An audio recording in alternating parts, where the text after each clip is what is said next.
Hello everyone, got a bit of work on the N54 today. Got the Rennessis Charge Pipe from SSDD Motorsports to fit. Got the blow off valve with it as well, fitting kit. And we've got some CST dual cone intakes to go on. Got the adapters from Jubilee. A few tools we'll probably be needing. Let's get started. Start off with, need to remove the scuttle, air filter, covers on the side. Do that quickly and start the video. I have to undo the loom cover as well. A few little clips under there. Mine are broken, so they do just pull off luckily. Now that's all out of the way, you can see everything we need to get to.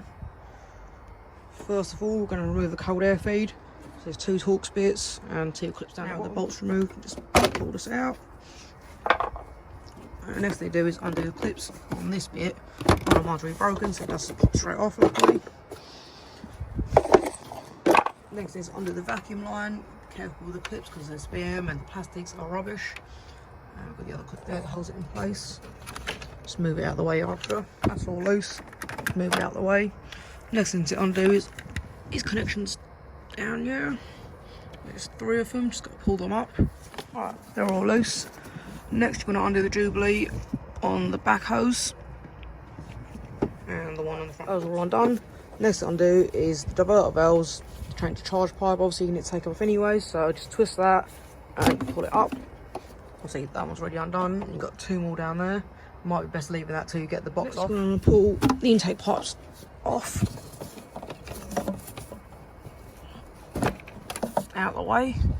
And you're going to pull the box up to get it off the rubbers. There is it off. The rubbers are obviously there. They are quite tight, so you might have to give it quite a yank to get it out. Don't be scared to do it. Just mind that vacuum line, you don't snap it when you're pulling it out of the way. You've got access to the other two diverter valves. These actually turn clockwise to undo them. So you loosen them off and just pull the diverter valves up and out and get them out of the way. There is obviously the air line attached to the bottom of it. If you're changing the charge pipe, you're going to need to run a new line anyways. Here's the vacuum line. It's connected to the manifold. It's got a plastic nipple on the end of it. I recommend slicing down the outside of it. Try not to damage the nipple too much. If you try yanking it, you could snap the nipple when you have a big issue now and then. So as you can see, made a little slice down it and pop right. I forgot I can pull the diverter valves out once that little vacuum line's been cut and off. Don't need them anymore. Alright, next up's the map sensor. I recommend undoing the bolts rather than trying to undo the cable straight away. It's quite hard to get to at the angle. So it's best to remove it and then try and do it when it's loose. Map sensor's out. It's a bit tight getting it out. Just got to carefully pull it out. Try not to yanking it too much in case you break it. So before, it's a bit of a pain undoing that little clip there. Stuck a little screwdriver under it, lifted it off and then pulled it away from the plug. Right, next up is to remove the actual charge pipe itself. Got a Jubilee down there, Torx bolt in the middle holding on, and a C-clip holding onto the manifold side. C-clip's popped off, bolt's undone. It does stay in the little rubber grommet, and that's all loosened off. Now just try and pry it all apart. Try not to damage the vacuum line once again because it is right in the way. All undone. Did have to remove the C-clip fully to try and get it off because it was a bit tight still. Right, while I'm here, I'm going to just give everything a little clean with some brake cleaner and a rag. As you see, the pipe's a bit oily. Sure the manifold is as well. Do just a little clean around the butterfly.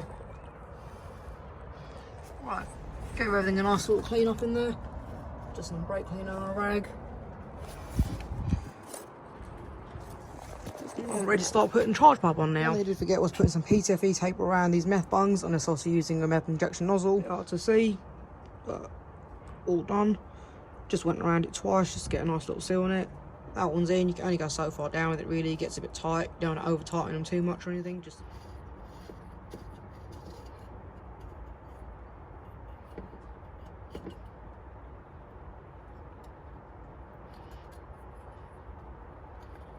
just a little nip.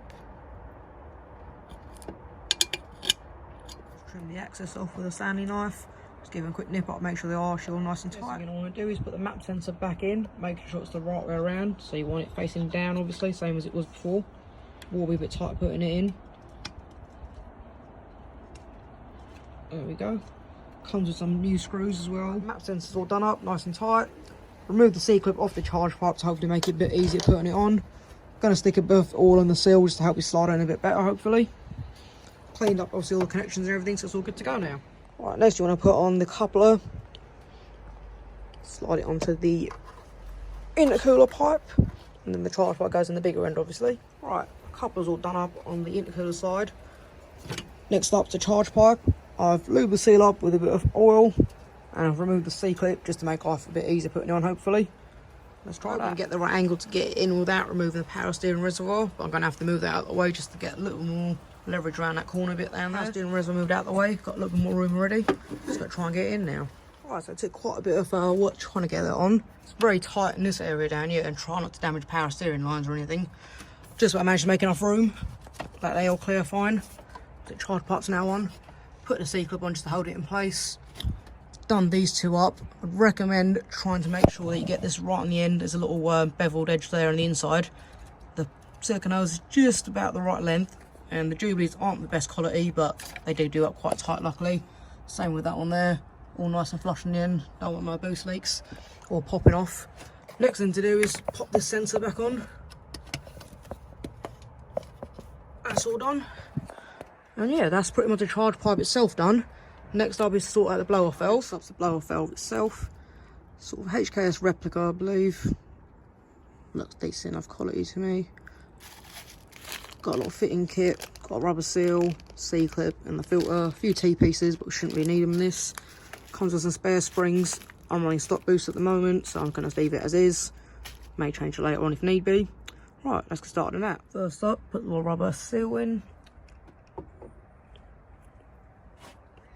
Then put the blower valve on, and we've got to try and get the C-clip in. Right, that's got it on. The circlip was a right pain, like everyone says it is. Had to try and do it at this angle, and had to rotate the blower valve slightly, try not to damage the seal, obviously. Right, next, got the filter onto the bit of hose. Left a few inches on that side. That's going to go to the manifold, and a longer length this side. Obviously, cut it a bit shorter to get it fitting nice and tidy. And it comes with a little clip, which I'm going to put on the blower valve side, as that's just a little thin metal fitting. Right, got the hose on, left it a bit longer for now. I'm going to trim it up a bit later once I have the actual air filters on. As you can see, I just put a little cable tie on it just to hold it in place. Obviously factory didn't have nothing there anyways, but just because it's aftermarket, I thought I'd put just a little cable tie on it. Right, while I can cable ties out, cable tied the little bungs on, just to be a safe side so I can find some Jubilees. I haven't got any lying around. Next up, just put the air filters on, and then start putting stuff back together again. I'll show you quickly. Obviously these are quite long, stuck about a good inch and a half in.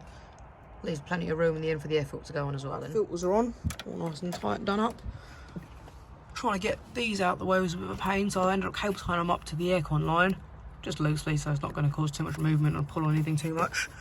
Also turn these rubbers the other way around as well, just to try and make it a bit easier for the filter to get in and to sit so it doesn't rub or nothing. Shorten this vacuum line, obviously I've run it across this line where the other vacuum line was, down the back. It's a little bit of room for movement, but not too much.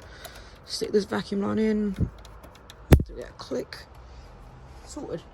That is pretty much done, ready for the first startup now. Just going to double check everything real quick, and hopefully everything all nice and tight and good to go. Right, that's everything all tied up now, everything's all nice and tight. Just going to place the phone down here because I haven't got a tripod at the moment, and hope it doesn't fall into the engine bay.